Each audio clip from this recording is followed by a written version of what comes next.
Hi, everyone loves winter weather, but during winter season, there is cough, cold, sneezing, headache, especially among children.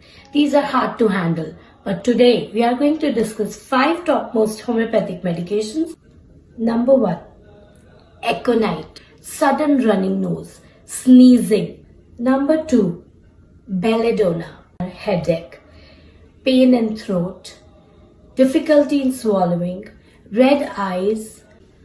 Number 3, Hypersulph, lot of phlegm coming out of the nose.